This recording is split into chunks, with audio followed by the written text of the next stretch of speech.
Hey guys from across the world. It's been a while since I last posted anything. Something very interesting has happened. As you can see the title, the President of South Africa, both his parents are from Malawi. Accordingly, I've got no evidence on this. I'm just wanting to now speak about what happens should this be true. Now, because of that, the first question that I asked everyone was, how do you as a South African feel about it? I personally, as a South African, I'm like, you know what? This guy saw an opportunity, and he has technically done nothing wrong because he was born in South Africa. He is technically South African. It's only obviously going to now hurt people because, especially ANC members, that okay, look, this guy was a traitor generally. If not him, his father was a traitor, and he got to where he is today because his father was a traitor. Interesting aspects that are going to happen in the African National Congress, but this is where I think it gets a bit more interesting. So, from a political perspective, we understand perfectly that the ANC now is obviously pissed, right, as an organization. But I'm worried about the country now. Let me explain why. Because if you look at all the four people that were there during what we call CODESA, excluding Archdesmond Tutu, all those people became presidents of South Africa. Now, if all those people became presidents of South Africa, the interesting part is says, after Cyril Ramaphosa, South Africa is now on free flow mode. The people that had their interests have served their interest up to this point. Everyone who wanted to get something from the system got what they got. Great. Everyone made some money here, this and that, fantastic. But now, what happens is, the system becomes to free flow, and I think this is where the turmoil starts to begin. This is where I think South Africa is going to achieve what we call a bumpy road ahead.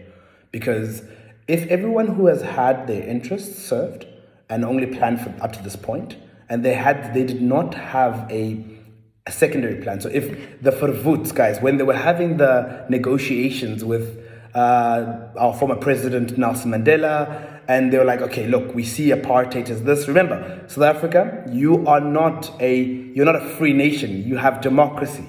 Don't get it twisted. There's a difference between the fact that most countries in Africa have what we call Independence Day. South Africa has only got Freedom Day. So now, because of that, those four people became president. Fantastic. What's next?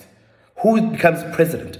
Now it's a matter of which clan thinks that they're the strongest one to dominate the environment, and they will go for it.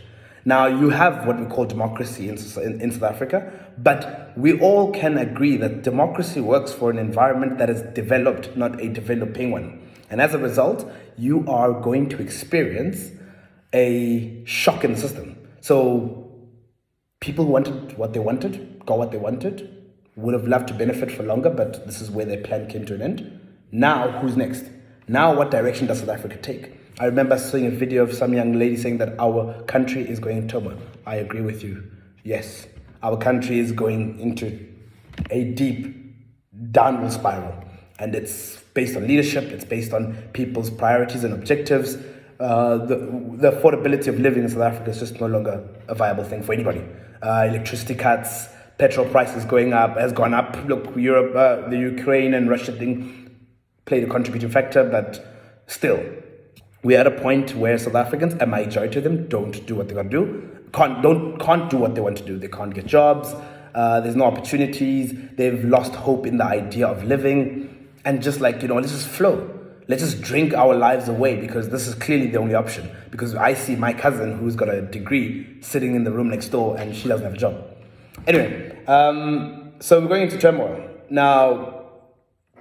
Because we can see that, because I can see this, I'm like, okay, I need to ensure that I move a part of what I see as my belongings or my assets away from South Africa or into other parts of the country, the continent. Because why? At some point in time, the value of the rand will drop. At some point in time, chaos will erupt. Crime is already a huge problem.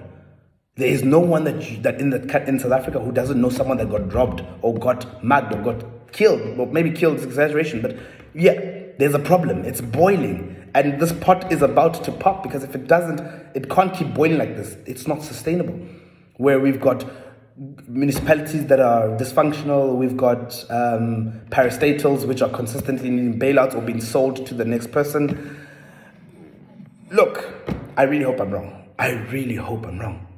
I really hope I'm wrong. I really do hope I'm wrong, because that will create turmoil in a country as beautiful as South Africa. It's got so many key interests. Everyone's got, this and that. But overall, if the majority of the people are not able to achieve liberation or can't provide for themselves or have the what Maslow's hierarchy of needs, then you've got a problem. I'm Ketle Mokoena, guys. If you do like this video, please send me a comment and I'll give you more content about what are the solutions. I think there is a solution. From a young person's perspective, there is a solution, but it's an uncomfortable one, and I don't know at what point am I ready to allow my family to be exposed to speaking about what is an alternative to this. From across the world, guys. Cheers.